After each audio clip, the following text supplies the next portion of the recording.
వారికి నేను ఒక అభిమానిగా, ఒక శిష్యునిగా గుర్తుకొస్తున్న సందర్భంగా ఈ కార్యక్రమానికి లోగో ఆవిష్కరణ కార్యక్రమం ఇచ్చేసిన దైవ సమానంలో పెద్దలు శ్రీ కేవీ రమణాచారి సార్ గారికి పాదాభివందనం చేసుకుంటూ విద్యార్థి అందరూ సపోర్ట్ కొట్టాలనుకుంటున్నాను.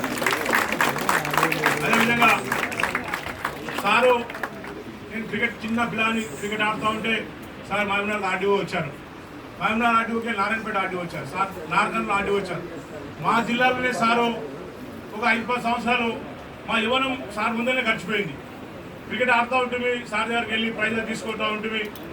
ఇప్పుడు కూడా జీవితంలో సార్తో పాటే సార్ వెనకాలనే మా ప్రయాణం జరుగుతూ ఉంది. తెలంగాణ ఉద్యమంలో కానీ ఇప్పుడు కానీ భవిష్యత్తులో కూడా సార్ వెనుకనే మేము ప్రయాణం చేసి భాగ్యం దేవుడు సాక్షాత్ వెంకటేశ్వరం కలిగించాలని చెప్పని కోరుకుంటూ ఎంతో బిజీగా ఉన్నాడు సార్ ఈ కార్యక్రమం వచ్చారు. మరి సార్కి మీ మనందరూ ధన్యవాదాలు తెలియజేసుకుంటున్నాం. అదేవిధంగా పూజలు పెద్దలు గౌరవనీయులు ఈ మధ్యనే ఎమ్మెల్సీ ఎన్నికైన పెద్దలు ఏవిఎన్ రెడ్డి గారు సపోర్ట్ కొట్టండి, వారు మహబూబ్నగర్కి వెళ్ళాలి నాకు వీలు కాదని చెప్పారు వారు. కానీ ఒక మిత్రుని ద్వారా సార్ను రిక్వెస్ట్ చేస్తే అంత ఇంపార్టెంట్ ఈ కార్యక్రమం అని చెప్పని అంటే సార్ రావడం జరిగింది. ఏవిఎన్ రెడ్డి గారు brilliant schools, one of the best schools in Telangana.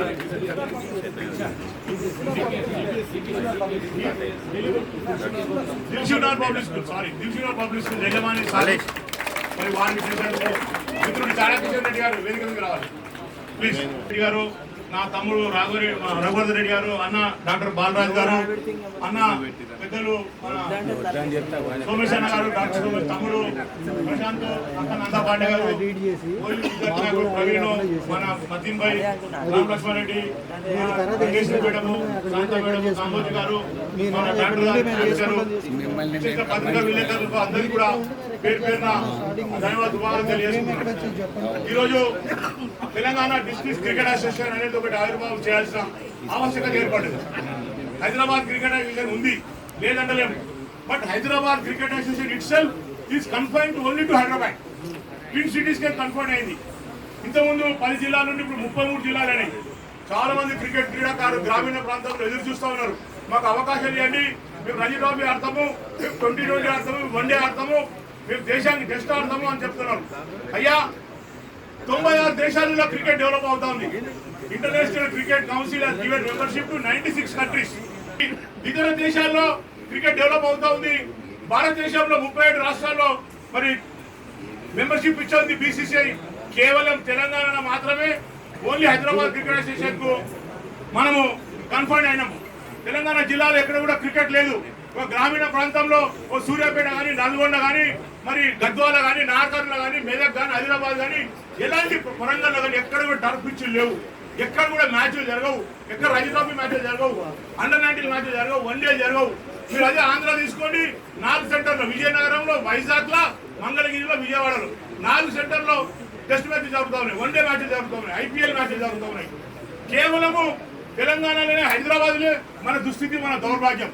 నేను తెలంగాణ ఉద్యమం చేస్తూ ఉంటే కేసీఆర్ గారు అడిగారు, ఎందుకు ఇంత ఉద్యమం చేస్తా ఉన్నాడు, ఎందుకు ఇంత ఉధృతంగా చేస్తా ఉన్నాడు ఉద్యమం, ఏం కావాలి ఆయనకు అంటే తెలంగాణ వస్తే తెలంగాణ క్రికెట్ అసోసియేషన్ కావాలని చెప్పని అప్పుడు పెద్దలు కేసీఆర్ గారు చెప్పడం జరిగింది. మరి తెలంగాణ వచ్చింది కానీ హైదరాబాద్ క్రికెట్ అసోసియేషన్ పేరు మార్చమని చెప్పినాం. Hyderabad cricket association Telangana cricket association గా మార్చండి అని చెప్పినాం, మార్చలేదు. ఎందుకో మరి ఏం జరిగిందో లోపల కానీ మరి క్రికెట్ ను పక్కకు పెట్టేశారు. మేము సఫర్ అయిపోయినాం. నన్ను ఏం చేశారు, స్పోర్ట్స్ అథారిటీ చైర్మన్ ఉండరా బాబు అని చెప్పి నాకు స్పోర్ట్స్ అథారిటీ చైర్మన్ ఇచ్చారు 6 ఏళ్ళు. సరే నేను ఏం చేయాలి, స్పోర్ట్స్ అథారిటీ చైర్మన్ ఇస్తే నాకు ఇచ్చిన బాధ్యత నేను సక్రమంగా నెరవేర్చాలి. ఒక నిక్కర్ జరీని ఒలింపియన్ తయారు చేయాల్సి వచ్చింది, ఒక ఈషా సింగ్ షూటర్ ను ఒలింపియన్ తయారు చేయాల్సి వచ్చింది, అదేవిధంగా ఒక నందిని రన్నర్ ను తయారు చేయాల్సి వచ్చింది, ఒక ఆకుల శ్రీజ టీటీల అమ్మాయిని ఒలింపిక్స్ కి వెళ్లాల్సి వచ్చింది. అక్కడ నేను కన్ఫర్మ్ అయిపోయినా. అక్కడ నేను కమిట్మెంట్ నాకు ఇచ్చిన స్పోర్ట్స్ చైర్మన్ పదవిని నేను న్యాయం చేయాల్సిన సందర్భంగా క్రికెట్ నేను కొద్దిగా దృష్టి పెట్టలేకపోయినా, వాస్తవంగా చెప్తున్నా. ఆ సందర్భంగా ఇతర సంఘాలు మరి క్రికెట్ నడుపుతా ఉంది తెలంగాణలో. మరి వాళ్ళు 10 ఏళ్ళు వాళ్ళ చేతిలో పెట్టాం, వాళ్ళకు అన్ని విధాల అధికారాలు ఇచ్చాం. నేను స్పోర్ట్స్ అథారిటీ చైర్మన్ గా ఉంటూ మరి తెలంగాణ క్రికెట్ అసోసియేషన్ కు స్పోర్ట్స్ అథారిటీ గ్రౌండ్స్ వాడుకోవచ్చు, ఎల్బీ స్టేడియం గ్రౌండ్స్ వాడుకోవచ్చు, అదేవిధంగా జిల్లాలో కూడా గ్రౌండ్స్ వాడుకోవచ్చు అని చెప్పని మరి జీవో కూడా ఇచ్చాం. అయినా కూడా రాలేదు, బీసీసీఐ నుండి అప్లికేషన్ రాలేదు. ఈ సందర్భంగా మరి తెలంగాణ క్రికెట్ అసోసియేషన్ ఉన్నా కూడా తెలంగాణ డిస్ట్రిక్ట్ క్రికెట్ అసోసియేషన్ ఒకటి తెరవాల్సిన ఆవశ్యకత ఏర్పడింది. మనం కూడా పోరాటం చేయాల్సిన ఆవశ్యకత ఏర్పడింది. ఎందుకంటే చూస్తూ ఉంటే పిల్లల భవిష్యత్తులు చాలా నాశనం అయిపోతా ఉన్నాయి. బాధ కలుగుతా ఉంది. పిల్లలు 5,000 రూపాయలు, 7,000 రూపాయలు, 10,000 రూపాయలు నెలకిచ్చి కోచింగ్ తీసుకుంటారు. కోచింగ్ తీసుకొని వాడు ఏం చేయాలి? పోరాడు లీగ్ ఆడాలి. లీగ్ ఆడాలంటే మళ్ళీ లీగ్ కు డబ్బులు ఇవ్వాలి, లీగ్ టీమ్ కు డబ్బులు ఇవ్వాలి. 1 లక్షలో 2 లక్షలు లీగ్ ఆడాలంటే లీగ్ డబ్బు ఇవ్వాలి.